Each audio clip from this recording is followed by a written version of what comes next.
சித்திர ஓவியனே.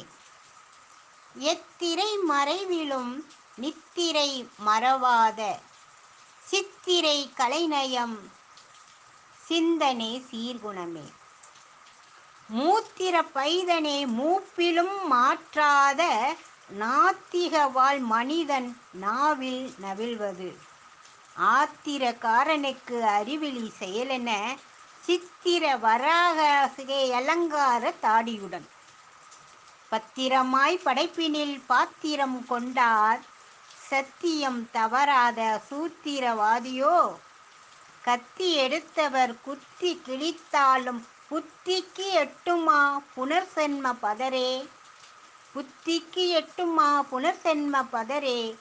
சித்திர வரைவில் சிலிர்த்தது தேகம் பத்தாம் பசிலியாய் பாத்திர படைப்பே. நாத்திகம் இவர்தானே நரவலும் ஏற்பரே. பாத்திரம் அறிந்தே படையலும் சமர்ப்பித்தாயோ. பாத்திரம் அறிந்தே படையலும் சமர்ப்பித்தாயோ. ஆத்திரம் நமக்கேன் ஆதங்கம் கொள்ள. ஆத்திரம் நமக்கேன் ஆதங்கம் கொள்ள. வாத்தியார் போன்றவரை வணங்கிட கேடோ. வாத்தியார் போன்றவரை வணங்கிட கேடோ. புத்தி உளதென்றால் யூகித்து வரைவாய் சத்தியம் சாதிக்கும் சமூகம் காத்தவரே.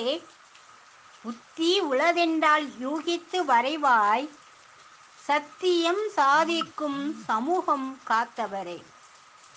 கோத்திரம் அறியா குலமகள் எல்லாம் கோவிலில் சுத்தி கும்பிட வைத்தவர் சுதந்திர பறவையாய். கோத்திரம் அறியா குலமகள் எல்லாம் கோவிலில் சுத்தி கும்பிட வைத்தவர் சுதந்திர பறவையாய். சூத்திர தாரிகள் சூதகமாக வரைந்ததும் ஏனோ. காத்திட தடியுண்டு கயவரே அறிவாயோ. காத்திட தடியுண்டு கயவரே அறிவாயோ. நான் உங்கள் கவிதேனி சக்தி மகராசி, திருநெல்வேலி மாவட்டம்.